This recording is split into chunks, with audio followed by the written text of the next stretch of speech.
Question 55. This is about tax exemption, the no presumption with regard to the exemption. So it has to be explicitly stated. Here's the scenario. A tax statute grants an exemption from percentage tax on specific services. Okay. Several years later, the legislature passes a new general law that imposes 5% receipts tax on all service providers. But does that contain, so ito, 5% receipts, receipts tax on all. So nakalagay yan, all service providers. But does not contain specific provision repealing the earlier exemption. Kasi yung earlier exemption dito ay exemption from percentage tax on specific service providers. So ngayon, nagkaroon ng 5%, all na. So, mean to say, covered na yung specific services that was exempted.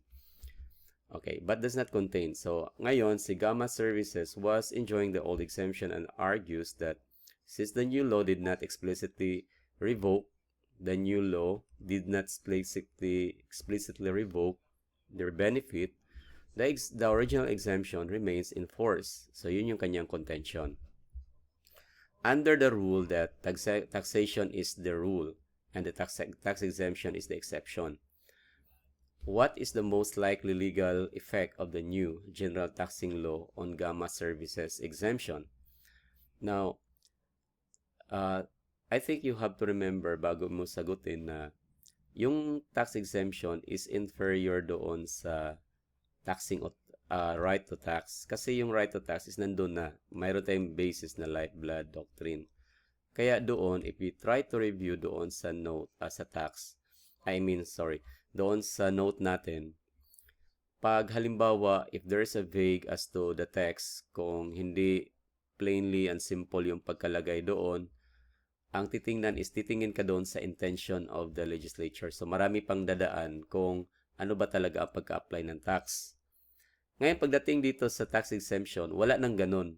Kasi sa tax exemption, ang kinakailangan dapat explicitly, pagdating sa tax exemption explicitly expressed.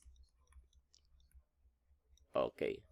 So, ibig sabihin, and there is no doubt or ambiguity to any text pagdating doon. Walang doubt, it must be clear in the text, in the simple na there's no two interpretation with regard to that. So, kaya, medyo mahirap ang pag-claim ng tax exemption. Okay? So, sinasabi doon nga, it must not be implied. Okay? Kailangan sinabi talaga na exempted ka. So, dito, ang nangyari dito, parang, kasi sinabi dito, 5% of all the gross receipts of all service providers. That is equivalent na yung dating exempted na percentage tax is nirevoke ng bagong batas ng tax. So, sige, hahanapin natin dito kung ano yung tama. So, kasi ang ano dito, what is the most likely legal effect of the new general taxing law on Gamma Services? So, ano yun dito ang pwedeng mangyari? A is, the exemption remains as tax immunities, can only be revoked by subsequent statute that is clear, specific, and unambiguous in its repealing intent. Now, there's no such thing like that. Okay? Pag na-revoke ka ng kahit na hindi minimension na na-revoke yon, pero that is impliedly na-revoke na talaga dahil nga sinabi na nga lahat. So, ibig sabihin, yung dati ng mga services na exempted, covered yun, na wala ng exemption. So, again, ayun, hindi natin pwede ito makonsider na tama. Okay.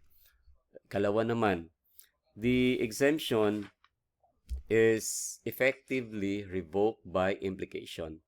Okay, ito yon. Correct ito.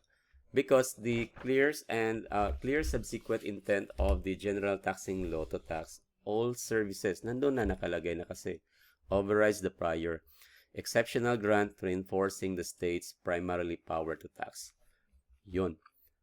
So, lahat overridden kasi sinabi na lahat ay subject to tax. So, that is clear. Klaro yun na lahat ay So, hindi dapat sabihin na or hindi kailangan na sabihin na na-revoke na yung mga dating exempted. Kasi that is implied na sa pagkasabi. There's no need to make it explicitly na na-revoke na yun or na-repeal. When it comes to the explicit na requirement, doon yun sa pag-grant ng tax exemption na kailangan explicit, clear, simple, plain, and simple in words, and it must be expressed. It's not implied. Pero yung revocation of the tax exemption na dati nang meron ay pwede siyang gawin implied. Okay, so we have the choice now, letter B. Tingnan natin yung letter C. The matter must be referred to the Supreme Court for judicial clarification, as a non-repeal of the old law creates a legal conflict that cannot be resolved by administrative agencies. Well, that is the next step. Okay. Pero hindi ito pwedeng gawing na hindi siya pwedeng magbayad ng tax. That is the next step. So, bayad muna siya ng tax because the law is presumed effective unless declared as null and void, or what I mean, invalid according to the Constitution. So, meanwhile, he has to pay for the tax. So, hindi ito yung first na solution na gagawin, and you cannot invoke this one. Kung taxpayer ka, hindi mo pwedeng i-invoke yung dudulog muna tayo sa Supreme Court, hindi muna tayo pwedeng magbayad. Kasi yung pagbayad ng tax, hindi po pwedeng madelay yan. Dahil sa lifeblood doctrine theory natin. So, hindi. Second step na to. Letter D is the new law will only apply to new services as service providers. Leaving gamma, hindi. Wala namang sinabi doon na ma-apply lang siya sa mga bagong service providers. So, again, sinabi doon all. So, ibig sabihin yung mga dati at saka mga bago lang, kailangan magbayad sila ng 5%. They are covered with the new na tax law. So, therefore, this is not the correct answer. So, that is our answer, letter B. So, again, I would like to repeat na ang legal framework mandates na there is a presumption of non-exemption. Pag hindi sinabi, again, na exempted, then no exemption. Kasi exemption, kailangan siya na explicitly.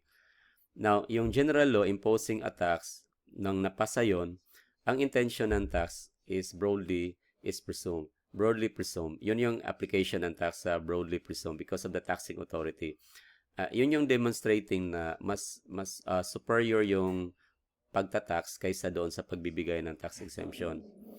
Now, if yung bagong batas sinabi na all service providers is clearly contrary to the continued existence of the specific exceptional exemption, the new law is deemed to have explicitly revoked doon sa mga exemption na mayroon. Ngayon, ito ay mangyayari because yung right to tax is again superior.